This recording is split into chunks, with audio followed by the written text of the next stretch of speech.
Kali ini kita akan membahas asal pecahnya negara Korea menjadi Korea Selatan dan Korea Utara. Tetapi sebelum lanjut ke videonya, alangkah baiknya membantu support channel ini dengan subscribe, like, dan jangan lupa share ke teman-teman kalian apabila video ini bermanfaat. Berikut kronologinya.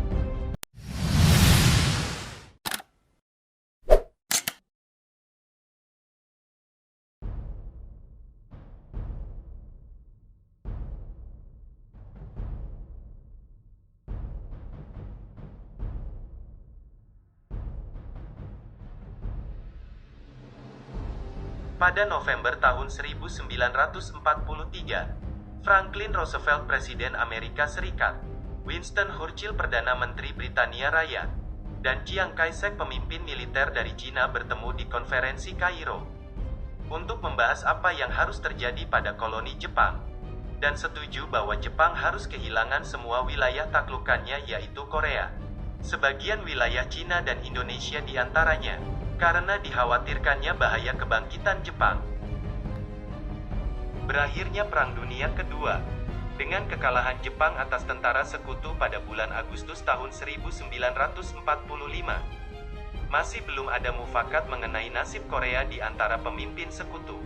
Banyak orang Korea di semenanjung Korea telah membuat rencana mereka sendiri untuk masa depan Korea, dan beberapa dari rencana ini termasuk pendudukan kembali Korea oleh kekuatan asing.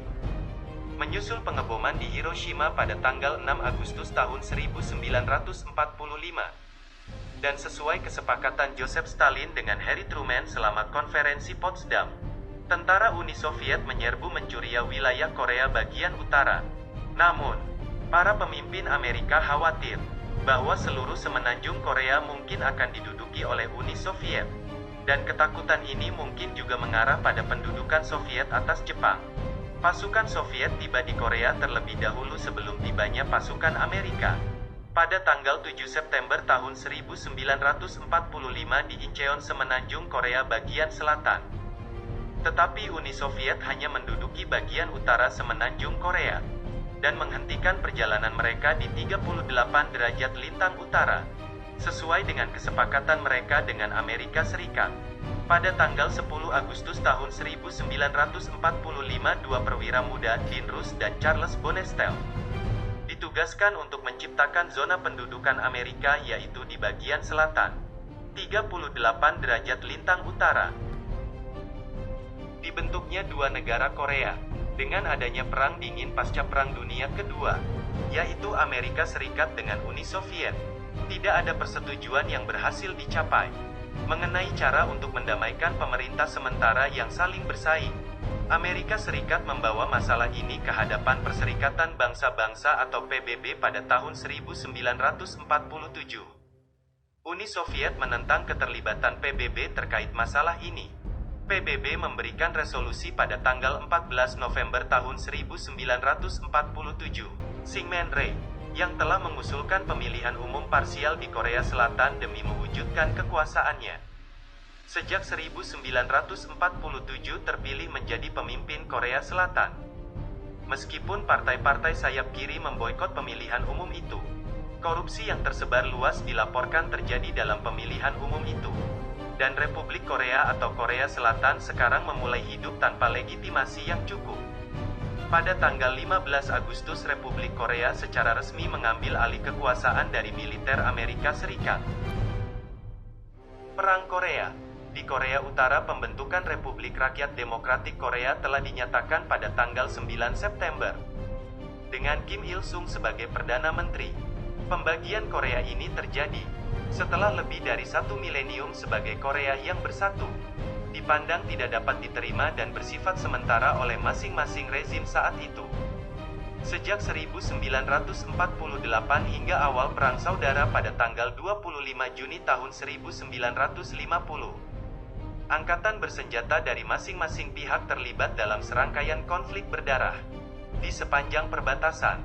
Pada tahun 1950, konflik ini memanas secara dramatis ketika pasukan Korea Utara menyerang Korea Selatan, memicu Perang Korea dan secara efektif membuat pembagian wilayah Korea yang permanen.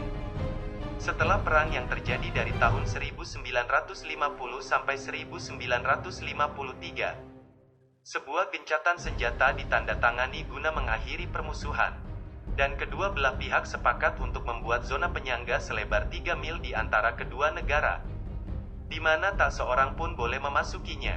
Daerah ini kemudian dikenal sebagai zona demilitarisasi. Setelah Perang Korea 1953 sampai sekarang, Korea Utara dan Korea Selatan tidak pernah menandatangani perjanjian perdamaian secara resmi. Dan dengan demikian mereka secara resmi masih berperang, hanya sebatas gencatan senjata. Pemerintah Korea Selatan menjadi didominasi oleh militernya, dan keadaan yang relatif damai ini diselingi oleh pertempuran perbatasan dan beberapa upaya pembunuhan. Korea Utara gagal dalam beberapa upaya pembunuhan terhadap para pemimpin Korea Selatan, terutama pada tahun 1968, 1974, dan 1983.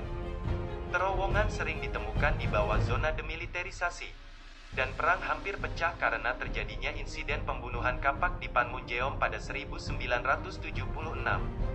Pada 1973, beberapa kontak tingkat tinggi yang sangat rahasia mulai dilakukan melalui kantor-kantor Palang Merah, tetapi berakhir setelah insiden Panmunjeom dengan sedikit kemajuan yang telah dibuat pada akhir 1990-an, ketika Korea Selatan beralih ke demokrasi. Keberhasilan kebijakan Nordpolitik dan kekuasaan di Korea Utara beralih kepada Kim Jong-il putra Kim Il-sung. Kedua negara mulai terlibat secara terbuka untuk kali pertama. Kemudian Korea Selatan memberlakukan kebijakan cuaca cerah baru-baru ini, di dalam upaya untuk memajukan upaya rekonsiliasi. Kedua Korea telah menerima bendera unifikasi tidak resmi, yang mewakili Korea di acara olahraga internasional. Korea Selatan memberi Korea Utara bantuan dan usaha ekonomi kerjasama yang signifikan. Dan kedua pemerintah telah bekerja sama dalam mengupayakan pertemuan anggota keluarga yang terpisah dan pariwisata terbatas di situs Korea Utara. Namun, kedua negara masih tidak mengakui satu sama lain, dan kebijakan cuaca cerah tetap kontroversial di Korea Selatan.